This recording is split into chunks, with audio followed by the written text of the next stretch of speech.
शाहपुरा से बोल रहा हूँ। और आज जो मैं आपको वीडियो लेक्चर में बताऊँगा वो बीएससी पार्ट थर्ड के बच्चों के लिए उपयोगी है।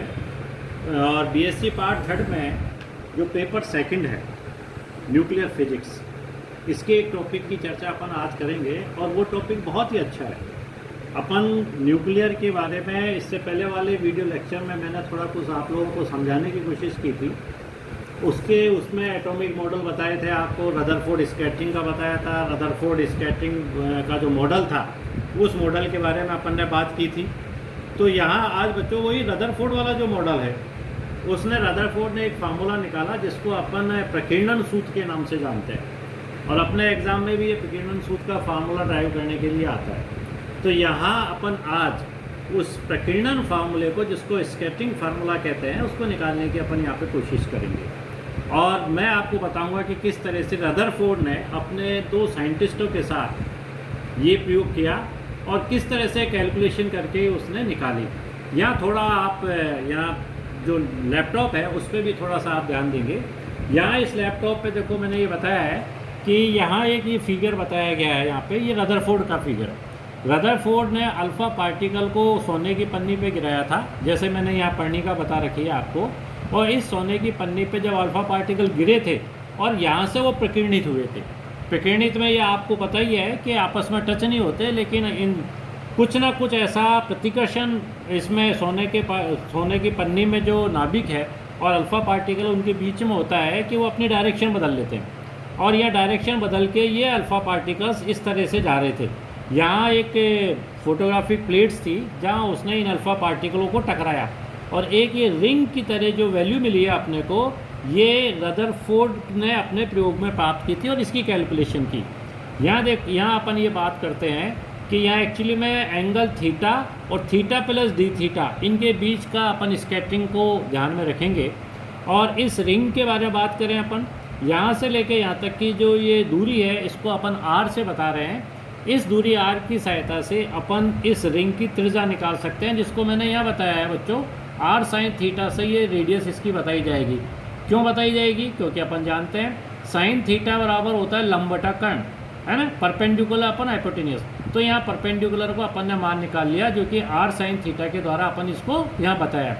इसी तरह ये जो रिंग बनी है, प्रकीर्णित अल्फ़ा पार्टिकलों की जो रिंग है, इसकी मोटाई निकाली गई है और ये मोटाई को अपन ने आर डी थीटा से बताया गया है। और इसके लिए एक सिंपल फार्मूला, कोण बराबर चाप बटा त्रिज्या, इससे अपन डी थीटा का या चाप का मान अपन निकाल सकते हैं। ये क्षेत्रफल के रूप में अपन कह सकते हैं छायांकित भाग को। अब इसके अंदर कुछ बातें अपन यहाँ देख रहे हैं। मैंने यहाँ आपको यहाँ बताया है कि अगर मान लो संगत प्राचार का मान b है तो अपन जानते हैं कि जो प्रकीर्णन परिक्षेत्र है उसको sigma equal to pi B square के द्वारा अपन बता सकते हैं अल्फ़ा पार्टिकल का, है। और जो भी अल्फ़ा कण पाई बी स्क्वायर क्षेत्रफल के अंदर आएगा वो अल्फ़ा कण जो है ना प्रकीर्णित होगा। इस प्रकीर्णित के अंदर अपन यहाँ ये भी बता सकते हैं कि अगर अपने पास ये माने कि जो सोने की यहाँ पन्नी ली थी रदरफोर्ड ने, उस सोने की पन्नी की मोटाई अगर स्मॉल टी है और उस पन्नी के अंदर प्रति एकांक आयतन में अगर स्मॉल n परमाणु उपस्थित हैं, तो अपन ये कह सकते हैं सीधे सीधे कि एकांक क्षेत्रफल में परमाणुओं की संख्या दोनों का मल्टीप्लाई मतलब nt के द्वारा अपन बता सकते हैं। फिर रदरफोर्ड ने कहा कि यदि अल्फ़ा कणों का पुंज पर्णिका के ए क्षेत्रफल पर आपतित हो रहा है, टोटल क्षेत्रफल कैपिटल ए पे हो रहा है, तो उस केस में अपन कह सकते हैं कि ये क्षेत्रफल आपतित हो रहा है तो लक्ष्य में NTA परमाणुओं से आने वाले अल्फ़ा कण जो है प्रकीर्णित होंगे। और वो अल्फ़ा कण जो प्रकीर्णित होंगे, उन प्रकीर्णित अल्फ़ा कणों के बारे में अपन कह सकते हैं कि पन्नी से अल्फ़ा कणों का प्रकीर्णन का कुल प्रकीर्णन परिक्षेत्र NT पाई सिग्मा के द्वारा बताया जा सकता है, जहाँ सिग्मा का मान अपने को पता है, मैं ऊपर बता चुका हूँ। इसको प्रकीर्णन परिक्षेत्र के रूप से कहते हैं sigma equal to pi B square. और इसको अपन ने एक समीकरण 1 के द्वारा अपन ने यहाँ बताया गया है। यहाँ बच्चों ये जो समीकरण 1 है इसको और आगे अपन सॉल्व करते हैं और एक प्रायिकता के रूप में f एक अपन ने सिंबल लिया है। और इसका मतलब क्या है, थीटा या अधिक कोण से प्रकीर्णित अल्फ़ा कणों की संख्या अपन आपतित अल्फ़ा कणों की संख्या के अनुपात को f बता रहे हैं अपन। यहाँ इसको अपन इस तरह से भी लिख सकते हैं कि कुल प्रकीर्णन परिक्षेत्र अपॉन वह लक्ष्य क्षेत्रफल जिस पर अल्फ़ा कण आपतित है। और ये वैल्यूज़ पीछे से अपन ने रख दी वापस। रखने से अपने को इक्वेशन सेकंड मिल जाएगी जहाँ सिग्मा की वैल्यू भी रख दी गई है जिसका मान पाई बी स्क्वायर। इसके बाद यहाँ जो एक बी का मान निकाला जाता है, इस बी का मान एक रिलेशन है थीटा जो प्रकीर्णन कोण है और बी के बीच में, इसको अपन बाद में निकालेंगे। अभी केवल अपन ये इसको अपन ने दूसरे वीडियो के अंदर निकाल के बता रखा है। यहाँ अपन केवल रिजल्ट काम में ले रहे हैं और उस रिजल्ट का मान जो है बी का मान निकाल के अपन समीकरण 2 में रखेंगे। और समीकरण 2 में जैसे ही रखा अपन ने तो अपने पास जो समीकरण 1 थी 2 के साथ मिलकर वो समीकरण 3 बन गई।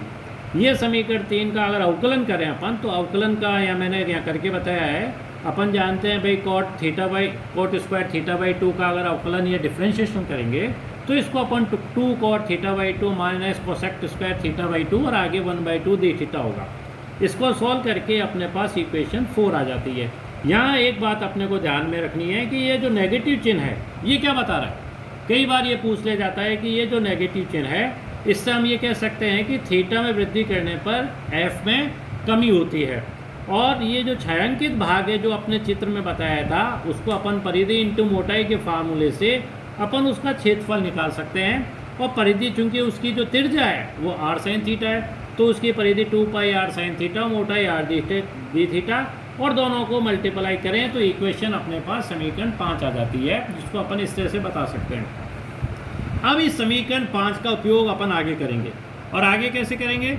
और आगे ऐसे करेंगे कि इसके अंदर जो है अपन यदि संपूर्ण प्रयोग में आपतित अल्फा कोणों की संख्या ni हो, मतलब जो इंसिडेंट हो रहे हैं, किस पे इंसिडेंट हो रहे हैं? सोने की पन्नी पे। जो सोने की पन्नी पे जो इंसिडेंट हो रहे हैं उन अल्फा पार्टिकलों की संख्या ni है। और अगर थीटा और थीटा प्लस डी थीटा कोण के मध्य प्रकीर्णित अल्फा कोणों की संख्या को अपन ni/df से बता सकते हैं। यहाँ प्रति एकांक क्षेत्रफल पे अगर n कणों का मान निकालें अल्फा पार्टिकल को तो उसको अपन इनके रेशियो के द्वारा बता सकते हैं। ni, df, ds इन सब की वैल्यू अपन निकाल चुके हैं। इन सब की वैल्यू को अपन यहाँ रखेंगे तो नेक्स्ट अपने पास जो इक्वेशन आती है वो इक्वेशन 6 आती है। इसको अपन रदरफोर्ड का प्रकीर्णन सूत्र कहते हैं और रदरफोर्ड ने इसको निकाल के बताया। और इस फार्मूले के द्वारा अपन ये भी कह सकते हैं कि भाई यहाँ देखें अपन तो ये जो प्रकीर्णन सूत्र है या ये प्रकीर्णन है अल्फा पार्टिकल वो किस किन बातों पे डिपेंड कर रहे हैं या मैंने 3-4 पॉइंट बताए हैं कि मोटाई पे, सोने की पन्नी पे, थीटा एंगल पे और अल्फा पार्टिकलों के एनर्जी के रिवर्स वर्क के। और अगर इनका ग्राफ खींचा जाए तो एन थीटा और प्रकीर्णन कोण में कुछ ग्राफ इस तरह से आता है। और अपन ये कह सकते हैं कि कुछ पार्टिकल ऐसे भी होते हैं जो है 180 डिग्री से भी मूव के वापस पहुंच जाते हैं। तो ये प्रकीर्णन सूत्र का फार्मूला अपन ने निकाला बच्चों, और इस फार्मूले को रदरफोर्ड ने निकाला था और इस फार्मूले के ब्याह पे और बहुत सारी कैलकुलेशन उन्होंने की थी। तो आज के वीडियो में केवल अपन आज इतनी बात रखेंगे कि रदरफोर्ड ने किस तरह से फार्मूले का डेरिवेशन किया और उसको अपन ने निकाला। इसके लिए आप डिफरेंट बुक्स में भी आप अलग अलग तरीके से समझा रखा है, उसको भी आप काम में ले सकते हो। कोई भी न्यूक्लियर की फिजिक्स अपन पढ़ सकते हैं और जो मैंने जो समझाया है इसकी सहायता से आप इसको अच्छी तरह अपने नोट्स प्रिपेयर कर सकते हैं।